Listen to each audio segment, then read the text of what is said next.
رفقا سلام.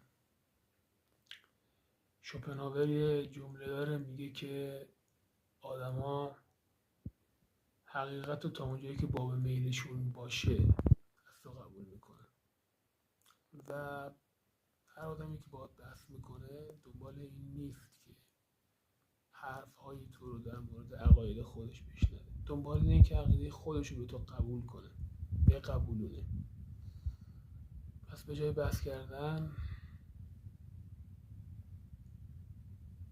با یه کلمه حق با شماست، به این قضیه پایان بدید. اعصاب خودتون خورد نکن. شب خوب داشته باشید. فعلا. رفقا سلام.